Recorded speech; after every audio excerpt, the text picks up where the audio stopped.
Hey guys, welcome back to another video. This one is on the top 10 hardest grinds for weapons in AQ3D. If you guys enjoy this video, do me a favor and tap that like button, smash the subscribe, and turn the notification so you don't miss any of my uploads. Let's get started. For the 10th item, we're going to be heading to the bank. In the bank, you're going to be talking to this guy right here. In bank crafting, scroll down, you're going to be finding the ornate nightlock weapons. Now there are 3 of these weapons. Before I go any further with this video, I will point out all of the weapons I'm showing in this video are going to be craft or quest related, no drops. I'm also not going to be doing any daily or seasonal weapons because I want these to be items you can farm for right now. This has got to be one of my favorite weapons. I absolutely love this one.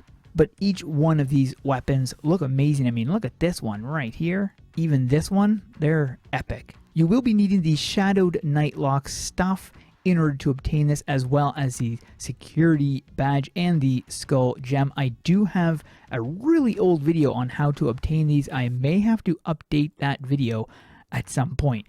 But this video will not be going through how you obtain the items. It will be showcasing the items itself. For our 9th grind, we're heading to the world tree. In this location, you're talking to this guy right here. You're going to be going into spirit crafting. There are 2 weapons here that have made it into the 9th slot, and it's the primal elemental axe and the primal blade of ancestors. Both of these items require the stone blade of ancestors and elemental axe, which you can obtain right here and here, but obtaining these things can be rather difficult. Definitely a grind, but not as hard as the grinds that are going to be coming up in this video. For our 8th heaviest grind, we're going to be heading to Yokai Island. In the Yokai Forest, you're heading to a dungeon.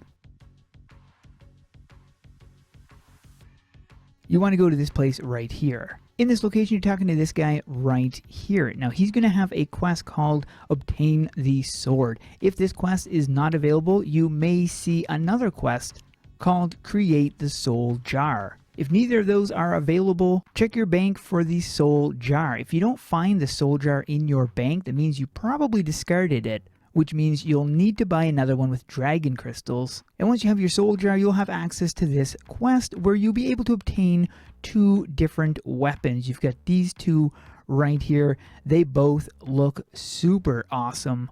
It is a hard grind, but worth it. For our 7th grind, we're heading to Bastion. But we're not staying here. We're going to be heading to the desert. We're also not staying in the desert. We're going to be heading to the caverns.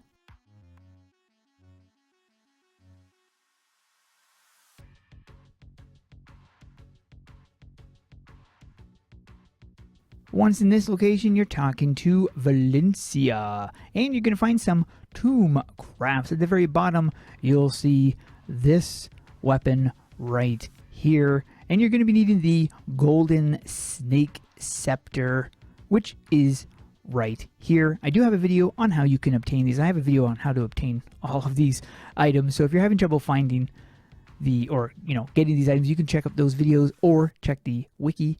This is a difficult grind, but it is worth it, and there is a secret involving this weapon. It might have something to do with this sand wall right here. I'll let you discover that on your own. For our 6th grind, we're heading back to Bastion, but this time we're going into the valley. Once here, you're going to be heading around this location.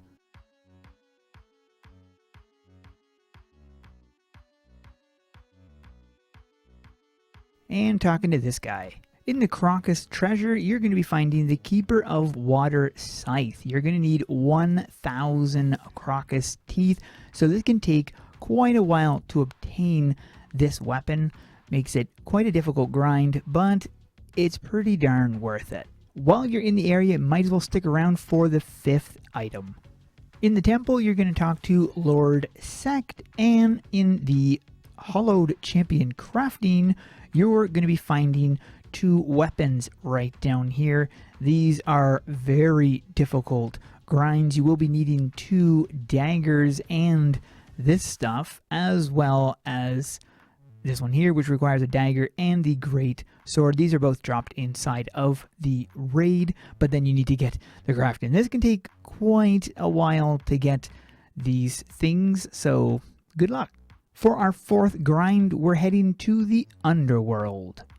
And you're going to be heading into this door, and you've got the Arena of Souls. Over here, we've got the crafting area, and inside this, we have the Arena Crafts. You're going to find 3 different blades in here, all of which are very difficult to obtain, but all of which look absolutely amazing and definitely worth the grind if you are a fan of Legion stuff.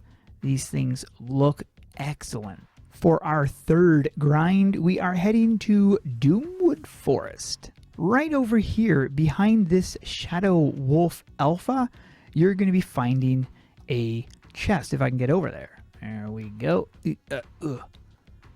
And in this chest, you're going to have a quest called King's Ransom. This is the weapon you can get right here. You will need to find the keys, which can be rather difficult. I already do have a video on how you can obtain this this weapon. It basically requires you to run the dungeons in this location. It can take a very long time to get the drops you need, so good luck. But I do say this weapon is worth it. For our second hardest grind, we're heading to Ashfall, and particularly we're going to be heading to the slabs. Once here, you're going up this direction because we got to go to the very top and talk to this Crimson Renegade up here. In the crafting, you are going to be finding the Crimson Staff of the Abyss. This was the very first massive grind that we obtained in the game. This was the first one. The other ones we'd had up until then was tame. Once we got to this one, it required a lot of work, but it was worth it because anybody walking around with this weapon at that time meant that you really had the grind going on. So it's a unique looking weapon, kind of outdated visually, but still worth it to have it because it means that you're that dedicated. In order to get this though, you need a lot of these, you need this, and you need this. To get this was another grind upon itself. Just to get the portal inversion gem was a grind. And this is what I really loved about this, was just the multiple crafts and stuff. It reminded me of the Nulgath farming in AQ Worlds. So definitely something I recommend doing, and I really hope they come up with more things like this grind because I had a lot of fun doing this, and it'd be a lot easier now with the higher level. But before we get to our first place for an honorable mention, we're going to be heading back to the temple and talking to Chumby, because in here we have the Sun Fury crafting. He's got 4 different items in here, both insanely difficult to obtain, but worth the grind if you love the look. And I personally do. I think these weapons look absolutely amazing. The problem with these are, and why I did not officially include them in this, was because they are daily. You need to do a daily, which is required. Now, it is an insane grind of a daily, but it's not really one I wanted to include. And yes, you can get Sun Fury ore and do it every single day, which I could have included, but because it's much easier to do it with a daily, I decided to put this as an honorable mention and not an actual item in here, since it's not really something that you'd be doing continually. It's more likely you'd be getting it with a daily. For the number 1 hardest weapon grind in AQ3D, we are heading to the Island of the Dead. Not too far from the Blood Waterfall, you're going to be finding this NPC right here. In the Doom Crafting, you're going to be finding the Doom Crafting, and in here you're going to be finding the Empowered Necro Staff of Doom. This requires getting the previous item, which of course requires getting the previous item, which in turn requires getting the Spirit Crystal, which you get from these, which you obtain from doing these quests, and then merging the item. So obtaining this one can certainly take a while, seeing as how you need 25. This is not even where it ends from there. There are 3 other quests. Once you have this one, another quest will unlock, which will then give you an advanced version, an enhanced version of it.